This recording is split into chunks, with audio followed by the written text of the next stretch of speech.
Okay, well, our next lecture is from Graham Holton.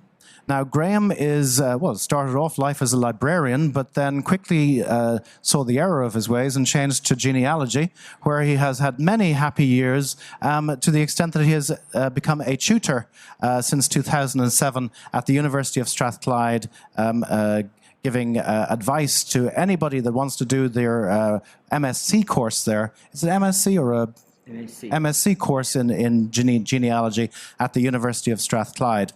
And for the last couple of years, Graham has taken a particular interest in Y chromosome, Y-DNA, and how it can be used to help you in surname studies and also looking at migration and human populations. So here to talk to us about Y-DNA SNP markers and the SNP testing that entails is Graham Holton. Please give him a warm welcome.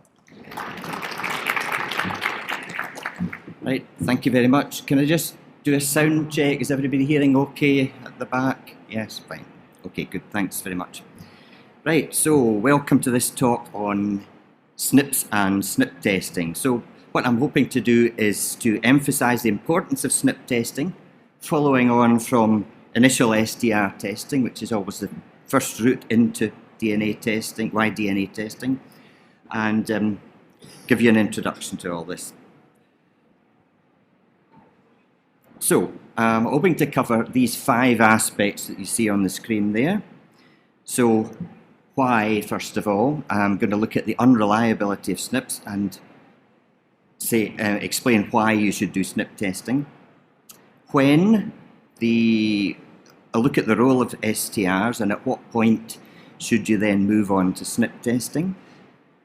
How, so I'm going to give you a wee explanation of exactly what SNPs are, how they work, and the various types of tests that are available. Then moving on to some information about the interpretation of SNP test results, and finally a little bit about possible future of SNP testing in Y-DNA research. So you're all probably familiar with STR testing, so firstly I'm going to focus on some of the problems with STR testing and try to illustrate to you the unreliability.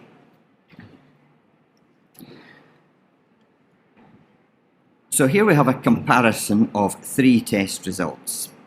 You've got Earl Castle Stewart, who has a documented descent from James Stewart, 5th High Steward of Scotland, who died in 1309. Now, the Earl had tested on 111 STR markers, and so had the other 2 individuals here, Paul Thompson and Fred Stewart.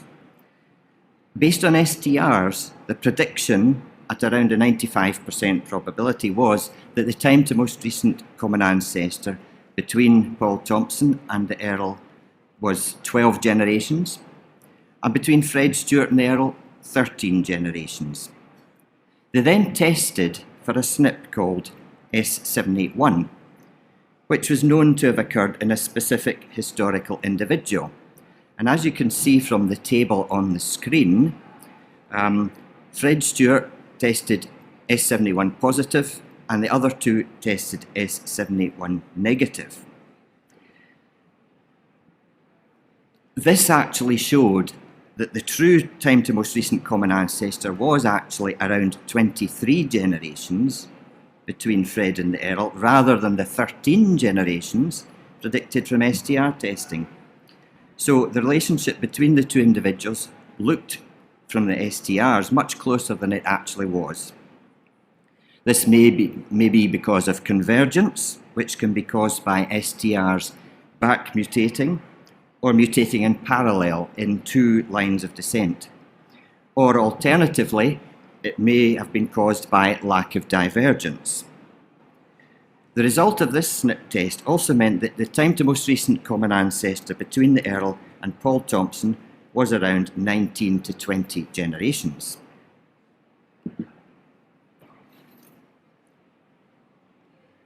You can see here that the 2 major branches of the Stewarts descend from 2 sons of Alexander Stewart, 4th High Steward.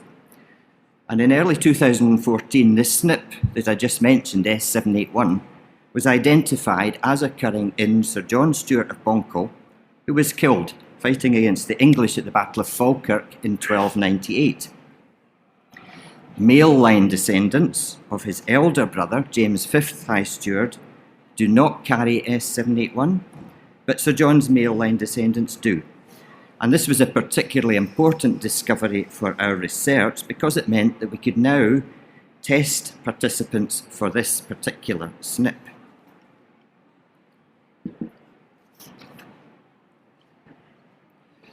We saw in the earlier example a case of convergence. The opposite situation occurred in this example with the divergence of STRs between Archie Shaw Stewart and the other 3 test takers on this table. As you can see, Archie has a genetic distance of 5, 6 and 8 from the others.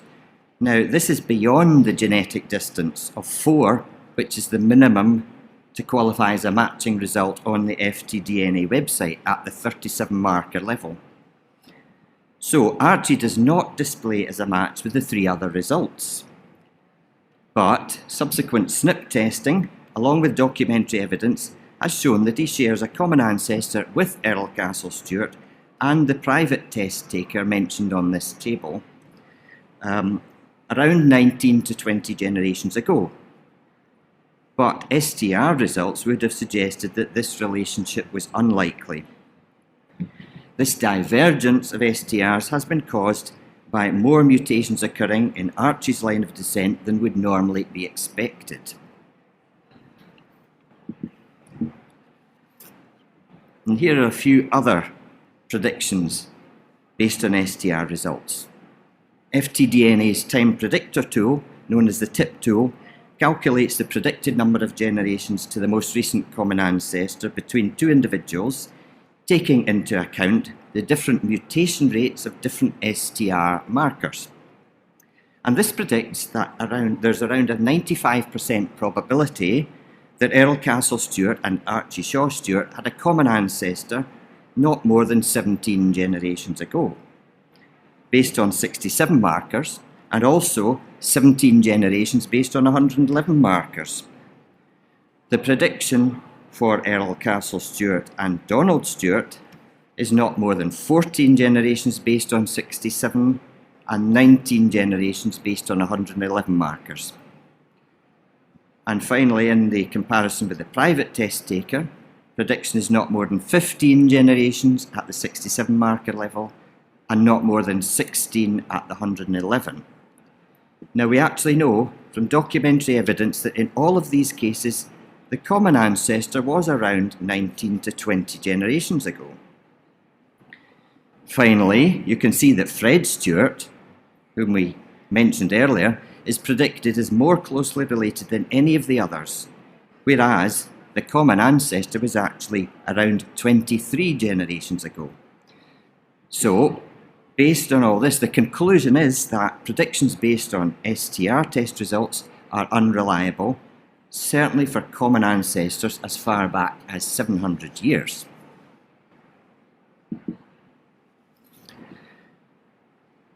So what role does STR testing have, and when should you move on to SNP testing? As I already mentioned, testing of STRs is a starting point in Y-DNA research, and they're probably useful back around 500 years, and in many cases they will produce matches which are predominantly from one surname, which may indicate the likely genetic surname of the test taker. They may provide clues to selective SNP testing using SNP packs or panels, as we'll see later, but next generation sequencing testing, or NGS testing, may be better in the long run. It's a question of really what's the best value for money. So what point should you use SNPs? So the basic entry-level test in Y-DNA testing is the 37 STR test. You can move up to a greater definition test with 67 markers and even upgrade to 111.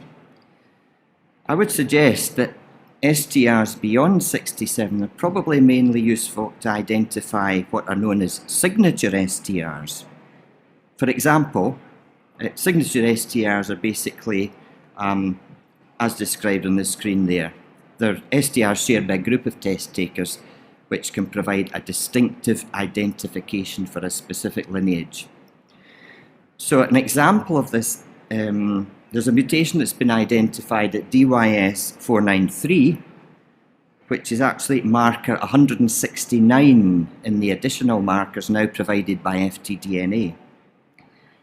The value of 9 at that marker appears to be distinctive for a branch of R1b S781. Probably in most cases, once 67 marker testing has been carried out, it's then worth considering SNP testing. So let's look briefly at the science behind SNPs and what they are. So the full name of SNPs is single nucleotide polymorphisms. And here's an image of part of the Y chromosome, where you can see the 4 nucleotide bases: adenine, thymine, cytosine, and guanine. And it's these bases which are read in DNA tests, both those which test for STRs as well as SNPs. As you can see on this next slide, where we can have a look at the difference between STRs and SNPs. So you can see here that in the middle section there's a motif GATA, and this is repeated, as highlighted there. It's repeated 8 times in male number 1, 9 times in males 2 and 3, and 10 times in male 4. Then if you look to the left, you can see the SNP. The nucleotide base is T in male 1, but it's changed to A in males 2, 3, and 4. So at some point in time, a SNP mutation has occurred in a descendant of male 1, resulting in the change from T to A. So males 2, 3, and 4 are all descendants of the individual in which that SNP occurred. As I've said, Y-DNA testing usually begins with taking STR tests, so why are SNPs so important? As you've seen already, STRs are often tend to be unreliable, and a very significant feature of SNPs is the fact that they're much more stable than STRs. So once a SNP mutation has taken place, it's very unusual for a back mutation to occur. On the other hand, the number of repeats occurring in STRs can move up and down over a period of time.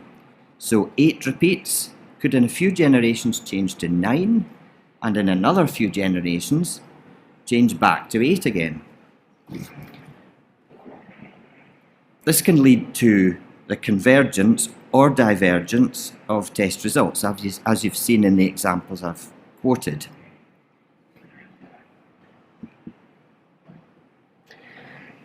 By identifying SNPs, it's possible to create what is known as a phylogenetic tree.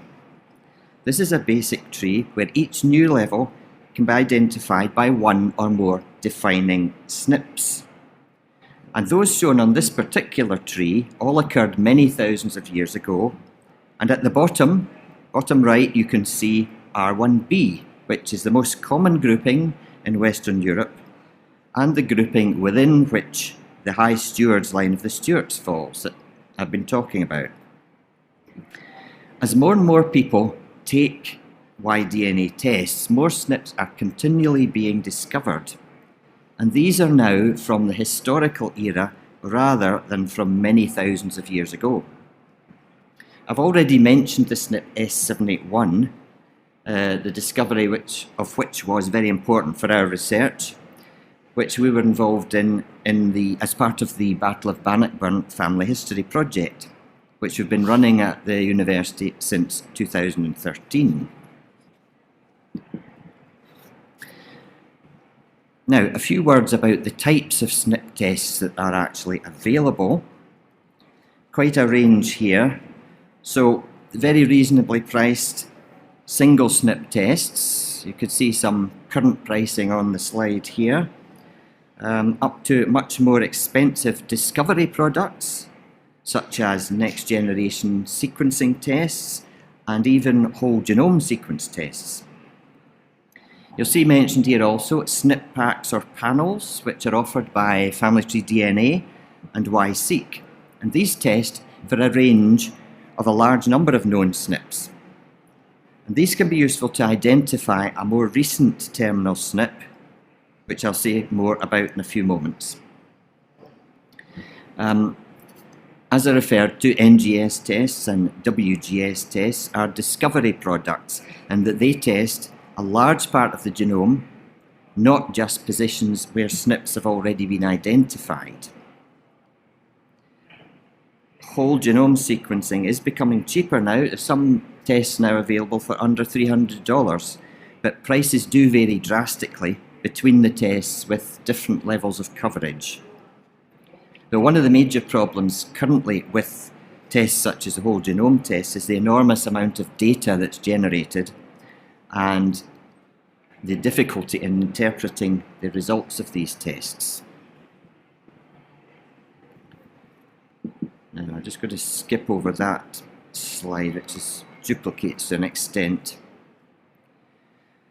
So ideally, if you have a serious interest in discovering more about branches in the family you're researching, in the genealogical time period, say from around 1200 onwards, testing with the big Y700 or Y-Elite tests from Haplotree DNA and YFull are usually the best options.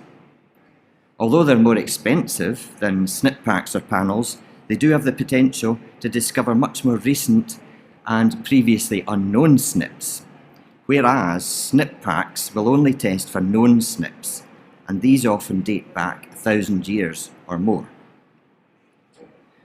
So how can you decide on what type of SNP test to take? There are a number of predictors available online, and you can see a selection of these on this slide. NevGen and YFull's predictor will accept 111 STR markers, and YFull's predictor in general only predicts the main haplogroup.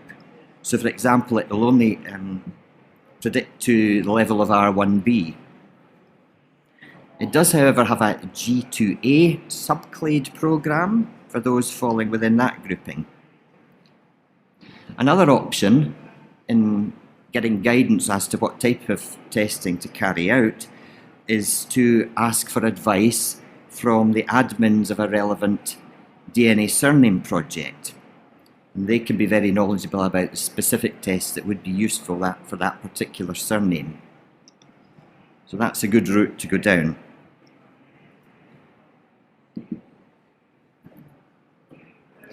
Now on this slide there are a few examples of results of a few case studies using predictors, just to get an idea of the type of thing they can do. NevGen predicted the 3 Stewart results here as likely to be in the S775 subclade, and Robert Casey's tool predicted 2 out of the 3 as in the L744, 745, 746 subclade, which is one level downstream from S775. That is more recent. Downstream is more recent SNP. Strangely enough, it didn't predict Errol-Castle-Stewart's result, which is actually tested positive for this subclade. Now, S775 is 2 levels downstream of DF41, and there is a DF41 SNP pack available from both atDNA and YFull.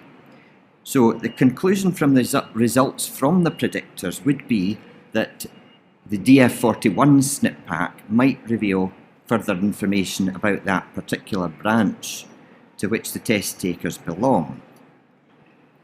I've actually got my own result there, and NevGen predicted the subclade FGC 9487. Now that that particular subclade is a number of levels downstream of M253, and there's an M253 SNP pack. So perhaps that might be worth considering, but on looking into that we discovered that M253 SNP pack does not test down to the level of FGC 9487. But YSeq offers an L22 panel, which does. So it takes a bit of ferreting around and trying to see what tests cover what SNPs and what level they come down to. So these predictors may give you some guidance, but it would seem that SNP packs and panels tend to lag behind the fast rate of discovery of new SNPs, and they're not likely to test for SNPs in the historical era, or certainly not currently.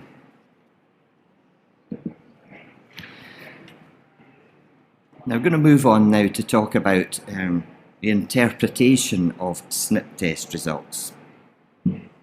So you may have used predictors, sought advice from administrators of a DNA surname project, or even taken a plunge by taking an NGS test.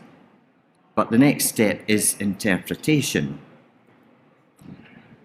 So we're going to have a look at these aspects here. So you've got the atDNA Haplotree and SNPs page, which I'm going to have a look at in more detail in a moment.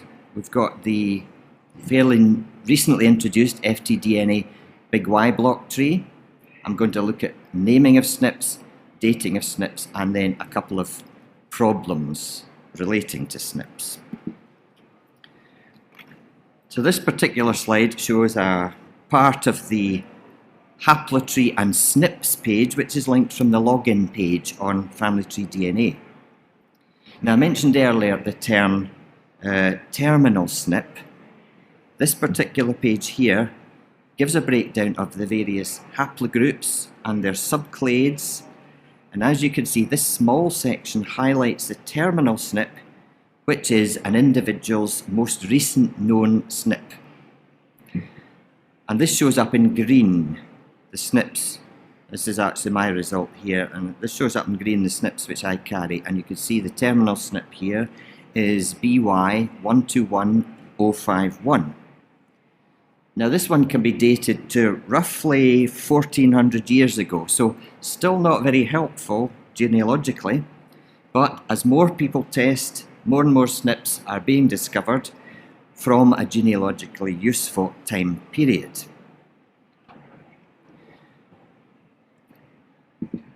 Now, I mentioned the Big Y block tree. There's a fairly recent addition to the atDNA website. This is a screenshot of part of that. And you can see here that the white block shows my terminal SNP, along with another 6 equivalent SNPs. Now, at present, I match one other individual on this block, and along the top there you can see the hierarchy of the SNPs. So moving from upstream many thousands of years ago down the hierarchy to the most recently identified, the terminal SNP there.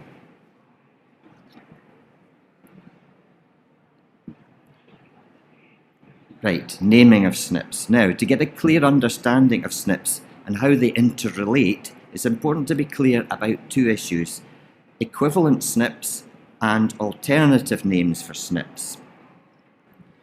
Now, you can see the block there on the right-hand side of the screen. Now, each of those 9 rows in the block are equivalent, but the names in each row are alternative names for the same SNP. Now, SNPs often have alternative names. This is because the same SNP may have been identified by different laboratories or scientists and given different names. Alternative names for SNPs are indicated by /. And on the top row here, you could see there's CTS 6581, DF41 and S524. Now, they're all alternative names for exactly the same SNP. And to get more details and get more information about this sort of thing, I've mentioned a couple of sites there which are useful: YFull and ISOGG YBrowse, which I'm going to have a look at in a bit more detail in a few minutes. The other point I should make is about the equivalent SNPs. So as I said, each of the 9 rows in this blocks are equivalent. So this means that on our current knowledge, all of these 9 SNPs occurred at the same point in time. Now, probably with future knowledge and future testing, it'll be possible to split these up, and we'll discover that maybe only very few of them occurred at the one point, and we might find other specific branches and points in time at which the other SNPs occurred. But currently, they're in this one block as having occurred at the one point in time. Now, moving on to the dating of SNPs. Tables and tools for predicting the TMRCA from STR results have been around for a long time,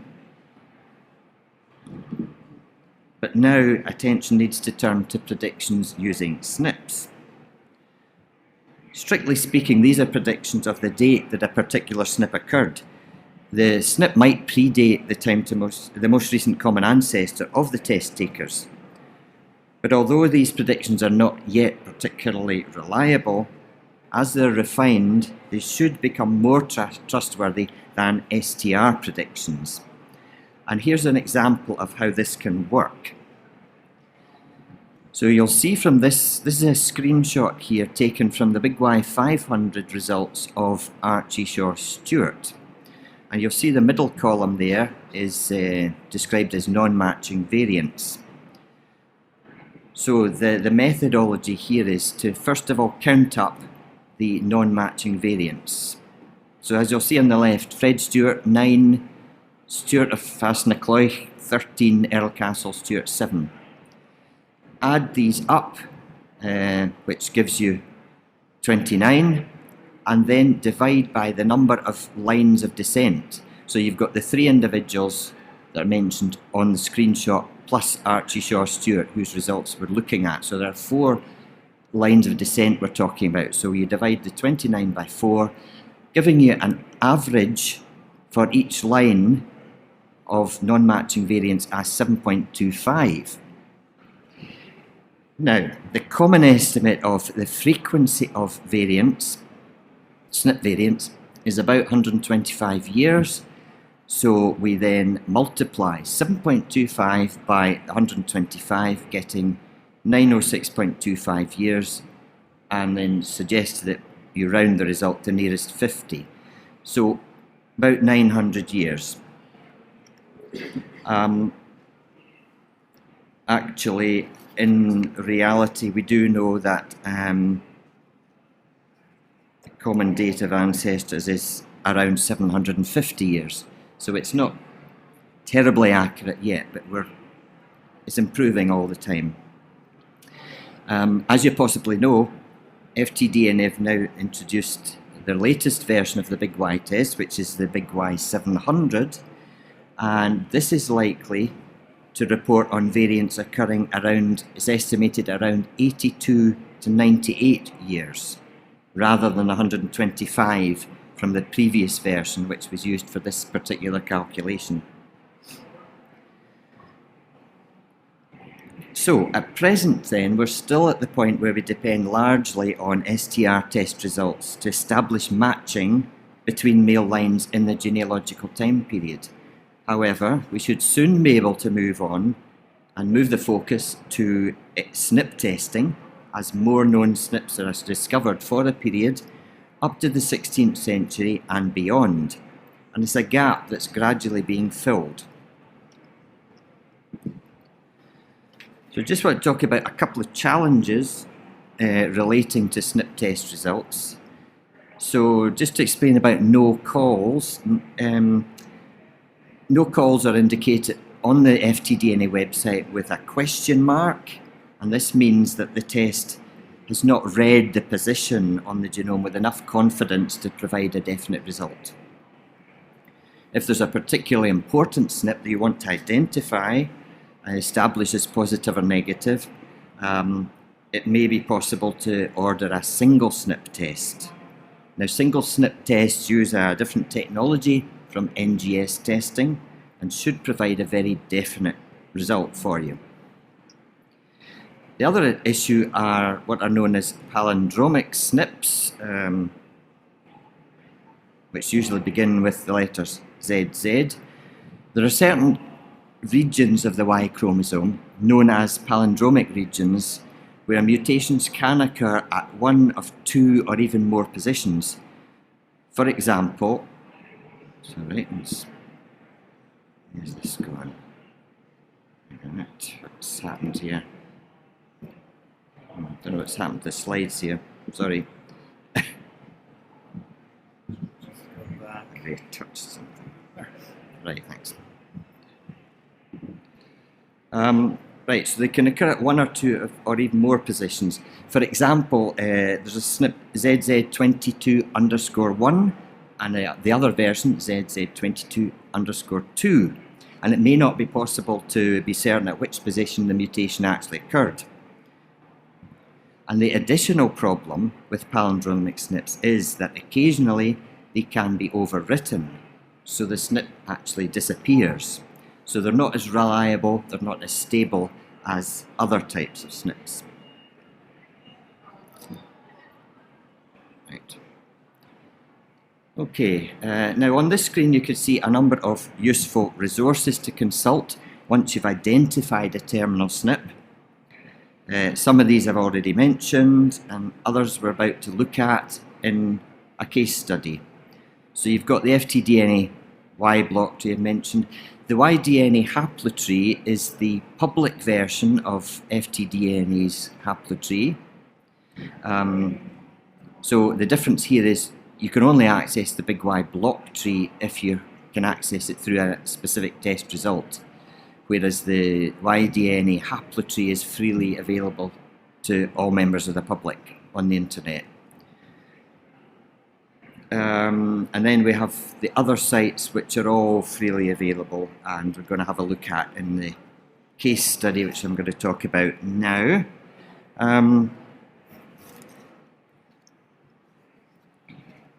Right, so I'm going to take you through an example of how you can research information on a specific SNP. Now this information can be useful if you're trying to identify which branches of a family various test takers belong to. Without knowing names of alternative SNPs and equivalent SNPs, this can become so much more difficult when comparing results of tests which report SNPs in different ways with different names. Supposing you've undertaken then some form of SNP testing and your terminal SNP is reported as RA889. It's useful to know whether there are any alternative names for this exact SNP, whether there are any equivalent SNPs, what SNPs are immediately upstream, and an approximate date the SNP was formed. So these are all important bits of information you want to try and research. Since atDNA are the principal company for genealogical Y-DNA testing, results of tests taken with them are revealing many new SNPs. And as a result, the atDNA haplotree is the largest Y-DNA haplotree available at present, and the public version is, as its title suggests, freely available, unlike, as I've said, the block tree. So, if you have access through a test, you could start your search in the Y block tree, but in this example, I'm going to start with the atDNA public haplotree. And here we have a shot from the start of the Y-DNA haplotree. So the way this is used, you go to the box which says go to branch name and key in the name of the SNP that you're interested in researching. Now you must include the first letter of the major haplogroup, so it's R hyphen and then SNP name A889. And this is what we get as a result of that search. This is the specific section of the Y-DNA haplotree. And you can see that immediately upstream of the BY11989, that's immediately upstream of the SNP we were searching for. And going further upstream, you'll see there's S781. and even further upstream from that, L745. You see the various flags here. These are intended to indicate the origin of the earliest known male line ancestor as reported by the test taker, which of course may be accurate or it may be inaccurate. In this case we've got Ireland and Northern Ireland. So we've now got some information on where the SNP fits into the haplotree, but we must look elsewhere for further details. So are there alternative names? Are there equivalent SNPs? So we're now going to have a look at ISOGG YBrowse, which is one of the fullest sources of information, with the proviso that it does not always include all the recent BY SNPs reported by atDNA. BY, of course, standing for Big Y. So here's the screen from ISOGG YBrowse. Now this can be searched by SNP name or position if you have a precise position and there's no name yet for the SNP.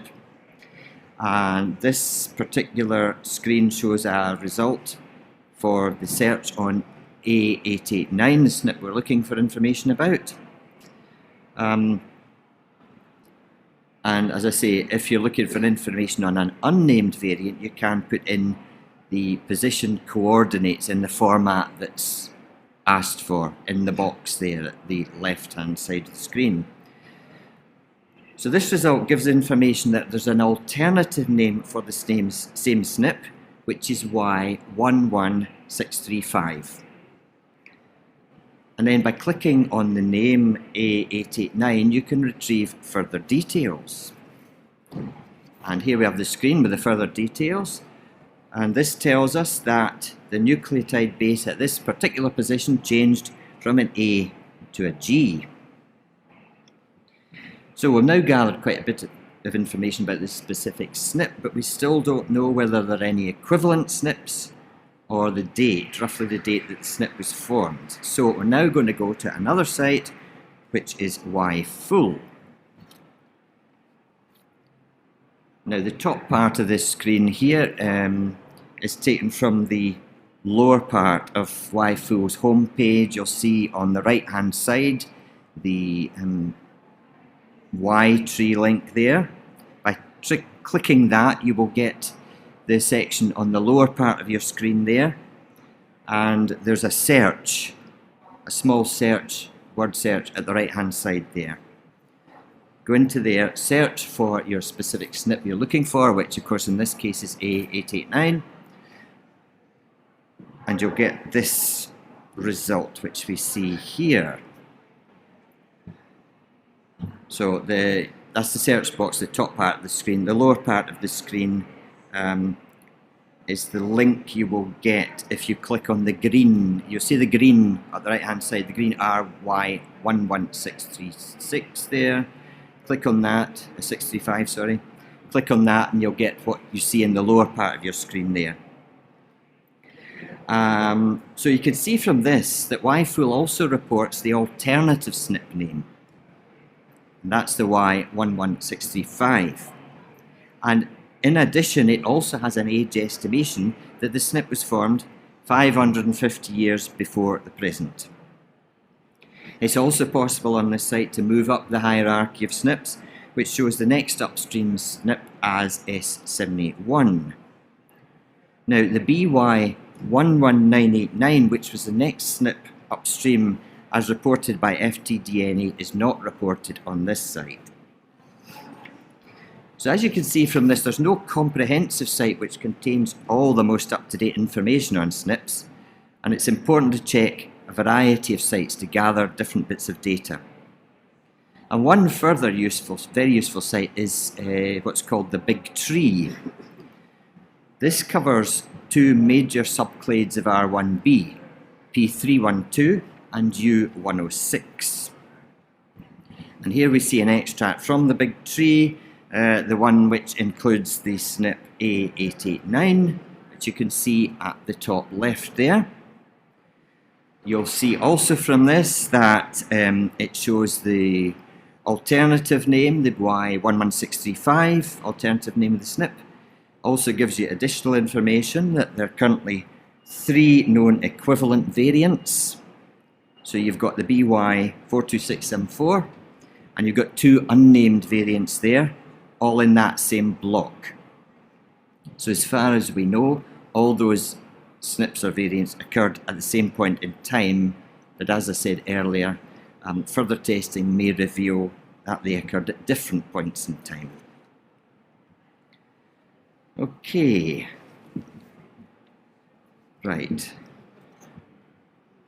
Just another couple of resources here. Sometimes there can be a lag in time between the discovery of new SNPs, and these can, before they're added to the various sites that I've been looking at just now. If you're not able to locate a SNP, you can check these 2 indexes. So you've got the BY SNP index, which is for FTDNA's SNPs names beginning with BY, which is available on the ISOGG wiki. And you've also got the other main company that's discovering new SNPs currently, which is Full Genomes Corporation, and there is the FGC SNP index also available on the ISOGG wiki. So you can see here in this table, you have on the left-hand column the SNP name. The middle column, you've got the actual position on the chromosome, which is on the latest build of this reference sequence, HG38. And then the right-hand column, you've got the mutation. So it's moving from a G to an A in this instance.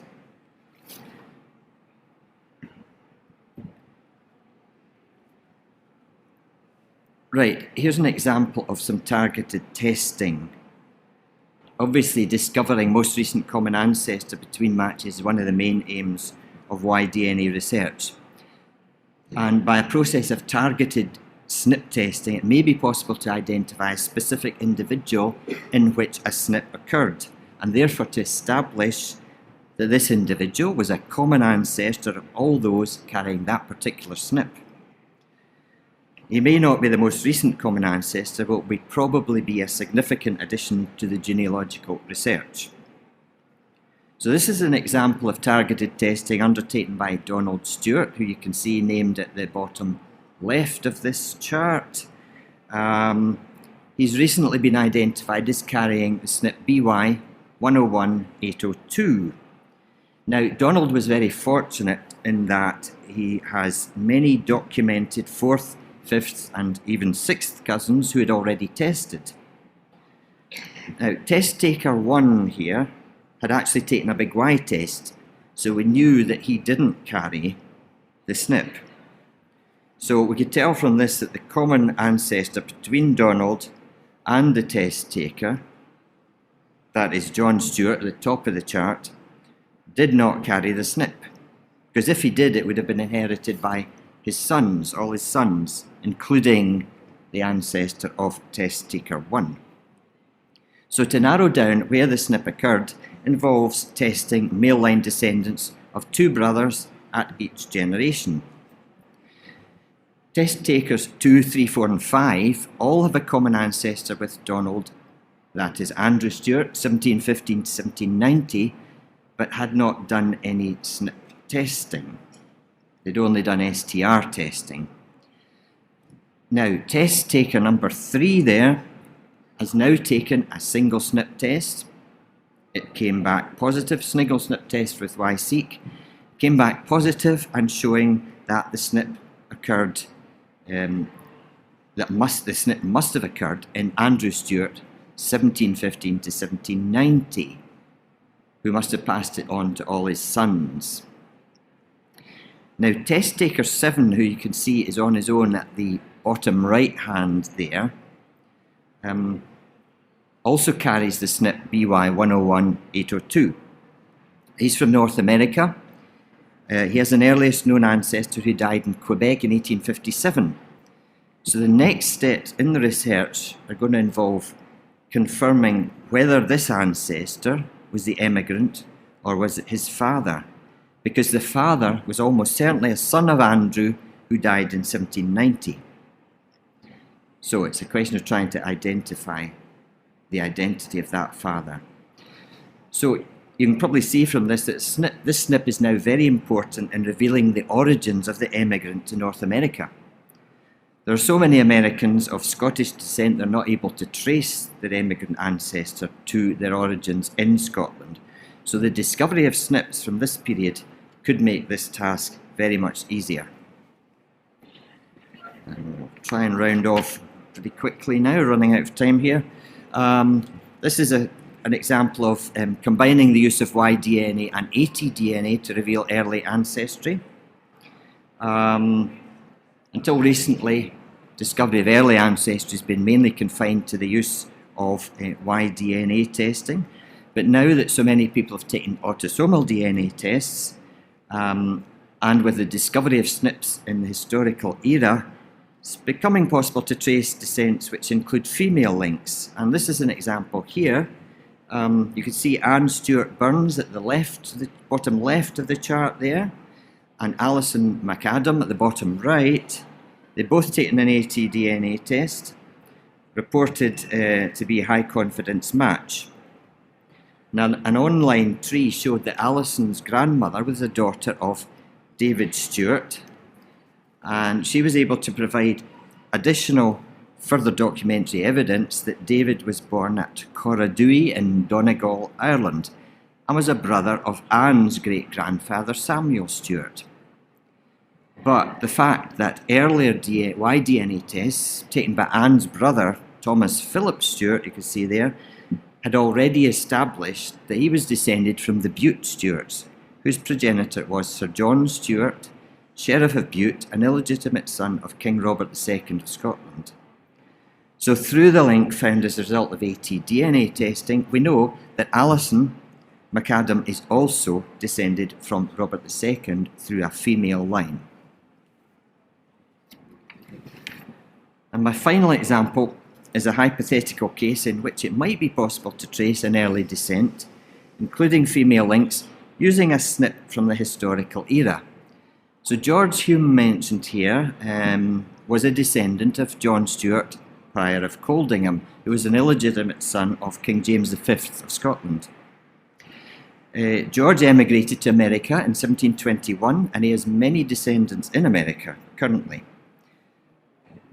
If a SNP was identified as occurring in George or one of his descendants, that would indicate not only a descent from George himself, but since he has the documented ancestry back to King James V, it would also indicate a female line descent from James V. And finally, what is the future of SNP testing in Y-DNA research? So here's a quick roundup here. As I've said several times, more and more SNPs are continually being discovered. Discovery of SNPs dating to around 1800 can help to close the genealogical gap. And as you saw an example of Donald Stewart, this could be of great value to Americans who don't know the origins of their immigrant ancestors. I think there's scope for the development of SNP packs to include SNPs which were formed just before the time of major emigration. And it's still important to remember how significant documented lines are in this process, and I hope I've been able to illustrate that to some extent. We've also got, as I've shown, the possibilities of combining the use of Y-DNA and atDNA, and also of using Y-DNA to link to non-male line descents. So I'll finish there. Thank you for your attention, and if there's any questions, try and answer those. Thank you. Great. Thank you very much, Graham. Thank you for a wonderful overview of SNPs and how they can make a real impact on your family tree. I think it's fascinating the way that we can actually use them now to really establish that the old lineages that go way back to, was it the 4th High Steward of Scotland in this particular example? Yeah. And that we're actually able to verify what's written in these old pedigrees and old lineages using DNA. Because a lot of the time these pedigrees were for political purposes more than anything else. And they're not necessarily true. What is your major source of the pedigrees, the Scottish pedigrees? Is there one source, or are they each family has their own particular book? There are some fairly general sources. I mean, our sort of initial thing that we would look at is the peerage.com online, which is a reasonable source. It's easily accessible. It's referenced to some extent to reasonably authoritative sources, but we would supplement that with other sources, of course. There's things like Complete Peerage, that type of thing. There are sometimes specific publications relating to specific families, as you were suggesting there as well. So it's a conglomeration of various sources that we use for documenting the lines. Sure. Yeah. Any particular questions for Graham? We have one here at the back and we have one in the front, so we'll take John Cleary here. Thank you, Morrison. Thank you, Graham, for a very interesting talk. Very quick question. How do you see whole genome sequencing impacting on Y-DNA research? Whole genome sequencing, yeah. Well, as I did touch on it briefly, it's becoming cheaper all the time. I think this is going to be inevitably a move towards that, but again, I've sort of pointed out one of the major issues is the vast amount of data generated, difficulties of interpretation.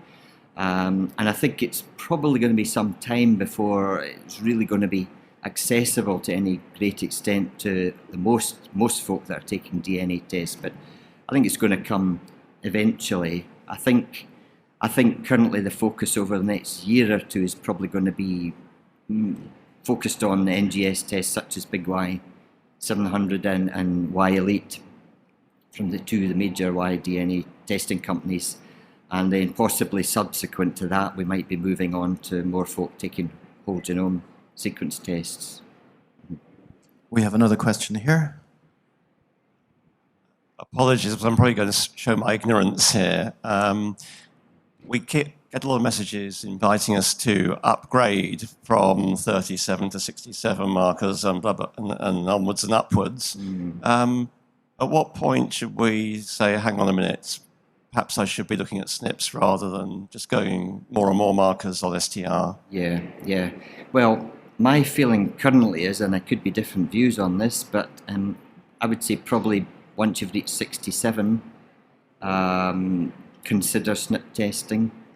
It depends very much on a case-by-case basis. I mean, there may be cases where moving up to 111 would be useful, but I'm feeling that the major advantage of the additional STRs beyond 67, so that is up to 111, or the additional STRs you get with a big Y700 test or the Y Elite test, is this issue of signature SNPs, so that if there's a particular signature STR, if there's a particular STR that's identified as being connected with a particular lineage, that can be useful. So that would be my current view.